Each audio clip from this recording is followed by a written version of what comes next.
that mysterious set of photographs are screen captures from an old video. Those are slow-mo pics, captures from the video for Def Leppard's Armageddon It, which was from a live show that they played just down the road at McNichols Arena, and in I think 12th and 13th of February 1988. I was much more of like a new waver and a punker and that kind of stuff, more than I was any kind of metal person. But I always did like Def Leppard. Anyway, so I found that old video. I hadn't thought about it for a long time. The song played on the radio, and I watched the video again, and it's interesting for me because I'm looking at, those people are my contemporaries. I mean, I was 20 when that video came out, and so, I didn't know those people, but I mean, they were my peers. So, but I'm 50, and so we have to think about letting go of the past. And with that idea, letting go of the past, I want to have a retrospective on the collection. In years past, I've had damn near every model that's imaginable that Seiko made from their golden age. I had everything you can imagine, all the classics and the big names and the funky ones and the weird rare ones.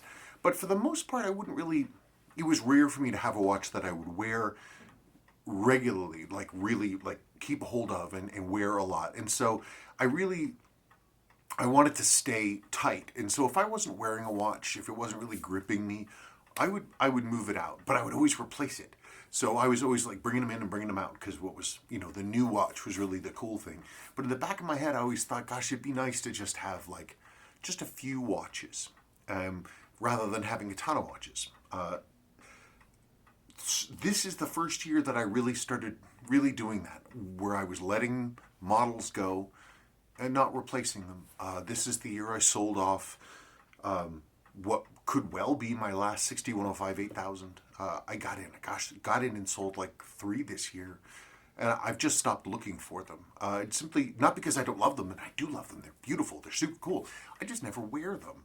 I always thought, well, maybe I should keep one here just to, to sort of have the collection be complete and, for the future or something. I don't know. I just didn't feel like doing it. I don't know, my last 6105 8000's gone. I only have 2 6139s in the box now. I have a lot more divers, but even with those, I don't have a single 6309. I don't have a single 7548. I have a couple 7549s. But really, this is the year where I let go a lot more than I brought in. This was also the year of Rolex, where my cousin and my cousin-in-law, my cousin's husband, gifted me my great uncle's utterly destroyed Rolex 1016 Explorer. And I mean utterly destroyed. It had been filled with pool water. They had a pool. Been filled with pool water. The seals had failed. And Uncle Dick had just, clearly by looking at the watch, had just thrown it in a drawer and left it for decades. And so my cousin, Paniotis and Ann, they sent over that watch and also my great uncle's Omega Speedmaster with 321 chronograph movement in it, which was also incredibly rough, and it arrived looking like it had gotten in a wreck, complete with blood. And again, I think Uncle Dick, the watch stopped working and he just threw it in a drawer. So I started branching out. Rather than having all of these Seiko models that I just didn't wear, I said, well, maybe it's time to do something different, and let's just keep things that I really, really like and stop trying to fill this big collection, because it's not something I dig. So this was the year I scaled down a lot. And so there's not so much really new models to talk about. A few, but not like last year where it was like this huge parade of new watches. This is a lot tighter and a lot cleaner. So let's break, and then I want to, and we'll look at all the watches and we'll talk about them, okay? Okay, so here we are. I guess I've got more watches to talk about than I thought.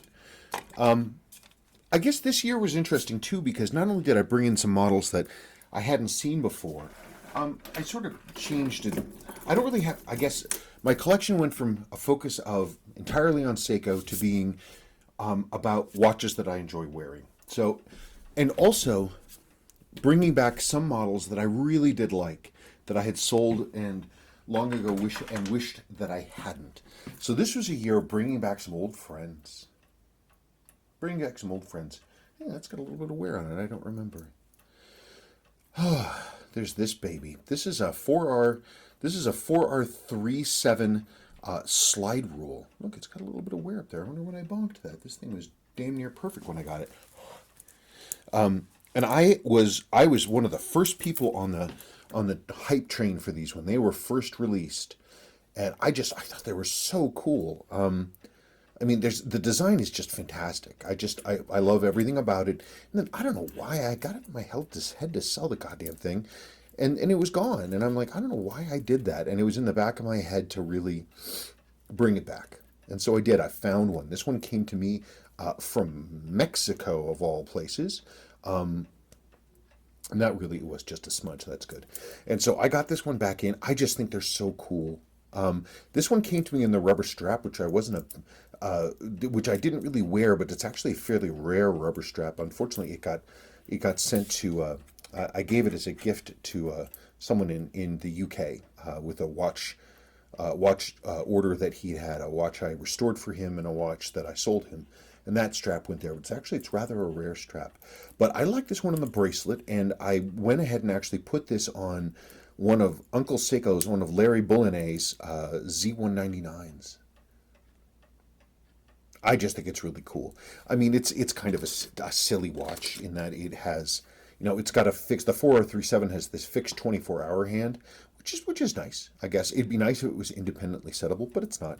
But visually, I just think it's a beautiful watch. Everybody thought this was going to be a future classic, a real big deal, and they just vanished without a trace. And most people these days don't even know they exist. I think they're cool. Let's look at some other things, some other old friends that I brought back. Ugh, darn it, sorry. This was the year that I brought back, again, another old friend. SKZ327 Stargate.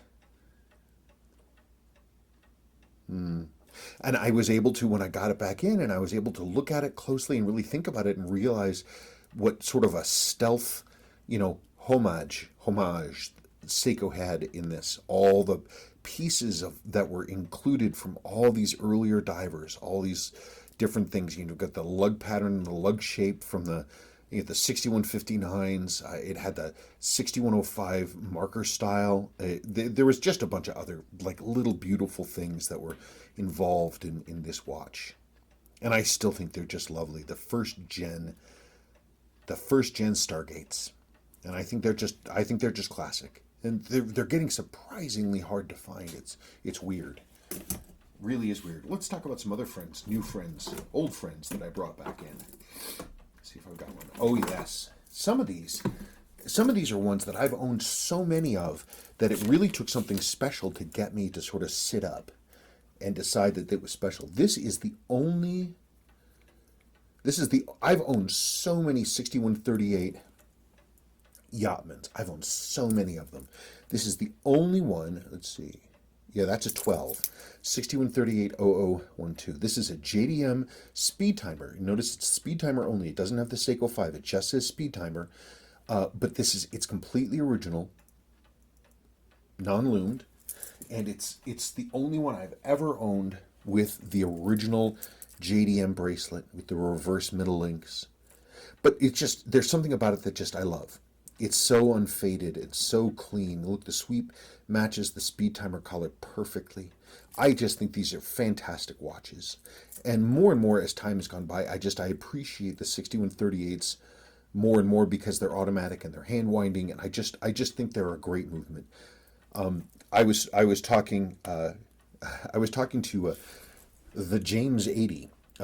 James lives down in Denver, and he's a big presence, especially on Instagram. The James 80, and he and I were talking. We were looking at these watches. We had a watch meet, and he was saying, why doesn't Seiko reissue the 6138? I'm like, I don't know. They should, because if Seiko brought the 6138 movement back from the dead, boy, they could do everything with it.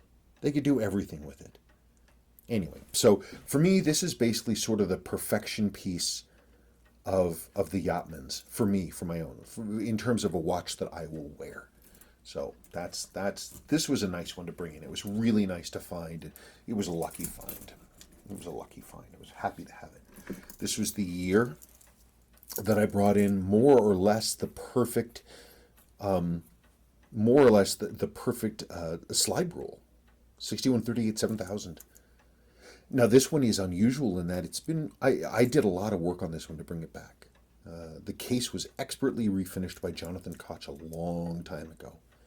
This is an aftermarket bracelet from Seikosis. It's a little heavier than the stock Seiko one, and actually I prefer it. I think it's nicer. And the condition of it matches the redone case. That's good. This is an NOS ring here, which is nice. This is one of our reproduction cursor rings, but the rest of it's all original. I just think they're so cool. They're one of Seiko's greatest designs. Seiko's greatest designs. And that was a nice one to bring in. And I feel like it's going to stay here, and that's going to be it. This was the year that I brought this back. I got this salesman sample here, and I went through a tremendous amount of work and time and trouble to bring this thing back from the dead. I really do like this watch, though I have not been wearing it. And frankly, this watch is actually on the website for sale right now. And so, it's amazingly hard to find. October 1985. Talk about the past. Talk about the old glory days, huh? It's a beautiful watch, but I don't know. It's not 100% gripping me, so this one might go. This might be the last sale of 2018, the last watch to go away. But it was fun to bring in and really fun to bring back. You'd be amazed how much work it was. There was so much more work than you'd ever believe to bring this thing back. God, finding the day and the date wheels alone, that was months of time to do that. Last old friend I brought back. My Marine Master, and this is the 001 right here, the first gen. This one needs service, but I brought this one back in, and it's cool. A little big and a little heavy for me. I think I've moved on beyond it. I might potentially let this one go, possibly. Maybe this year, maybe not. I don't know. I might hold on to it. I'm not 100% sure, but I'm also not wearing it. But it was nice to bring it back because I really had second-guessed having sold it in the first place. There it is. That's the original thing. I'm thinking about it. So new friends, changes, things that went differently. First Rolex. My great uncle's 1016. Boy, this thing was a wreck. And it was tremendous fun to bring back. And it really, going through the movement and seeing how they were made and feeling this watch, when it came to me from Paniotis, it was just ruined. It was ruined. The entire dial surface was curling and peeling and fading, and it was just junk. But I refused to give up, and I saved as much as I could. There's probably, I have to say, 60, 65, 70% of the movement is original. Handset's original. It's a service replacement dial. The case is original, though. There's a rivet bracelet.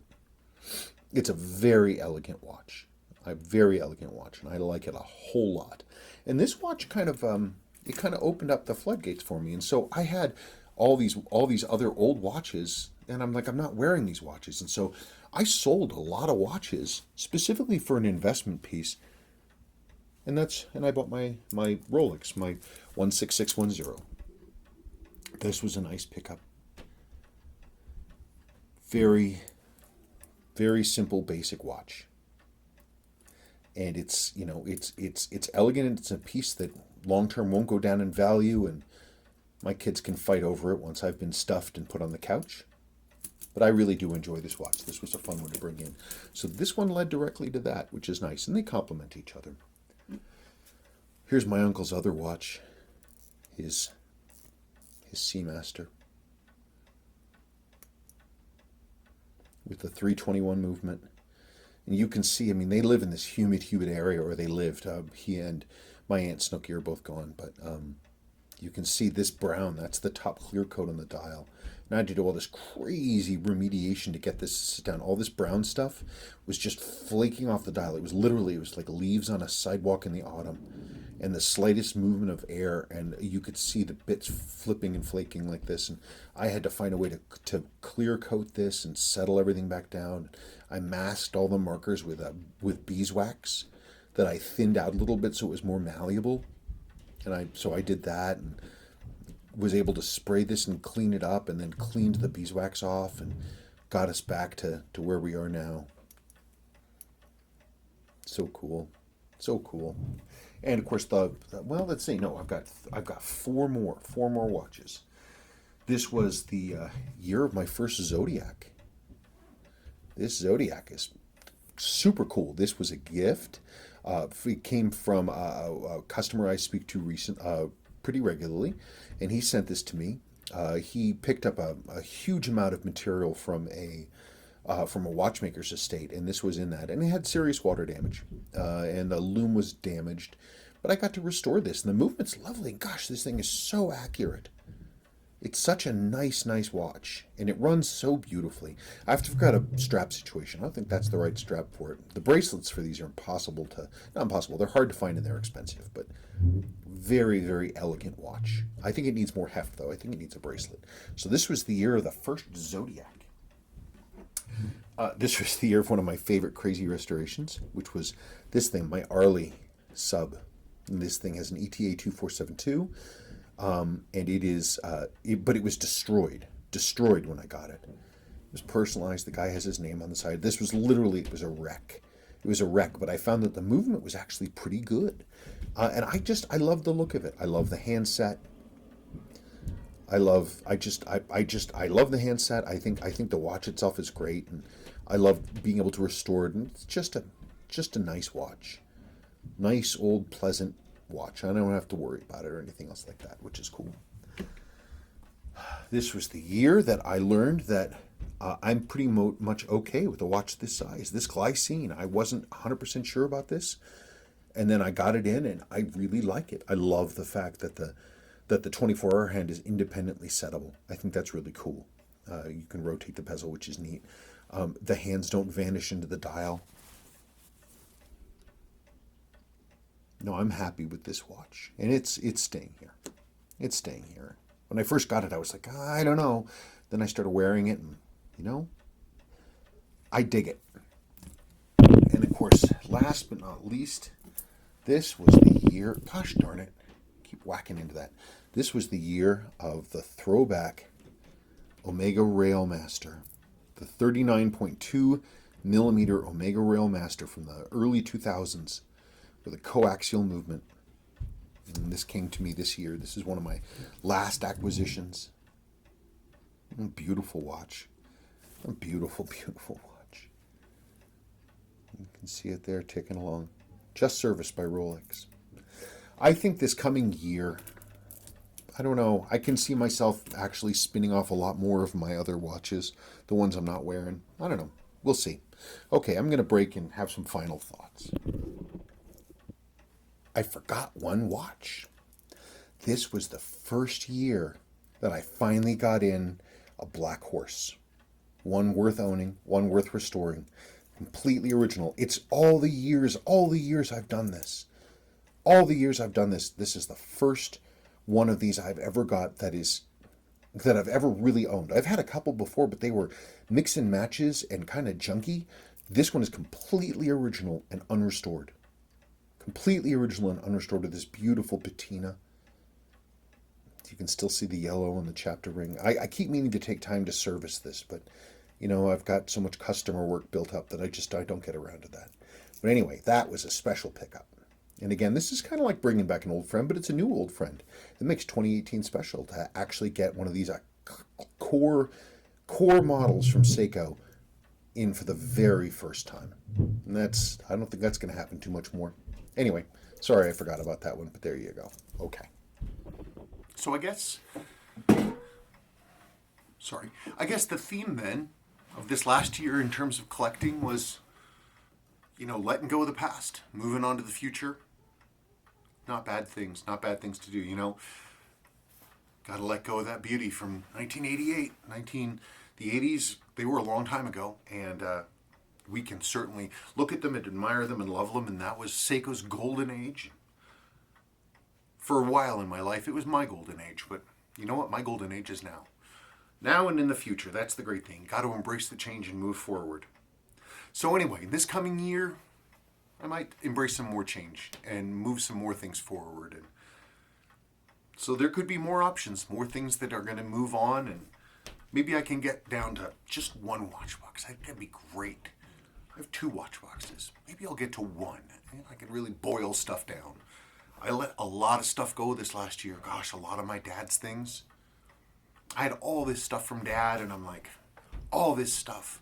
Dad had all this material and tons of World War II stuff, and a lot of like World War II weapons and stuff like this. And this was the year I was like, I don't need to keep all this stuff, and I sold it off. I regret some of it, but it's like I don't need it around. I didn't need the stuff around. It'd be nice to have, but I have a lot of things from Dad that also talk to me about him, and so I don't really need much like that. It's time to let the past go, because the future is great. The future is where we're going anyway, so can't worry so much about the past. Anyway, that's about it. It's been a fun and interesting and unusual year in watches, and I think maybe this coming year might be the same thing. Maybe we'll keep doing that. I'll take a hard look at these watches and decide what I'm going to keep and what I'm going to spin away. I think I'd like to get down to a nice tight collection that really speaks to me and our watches that I wear. So I guess watch this space, and if you are interested in picking up a watch, write me a note.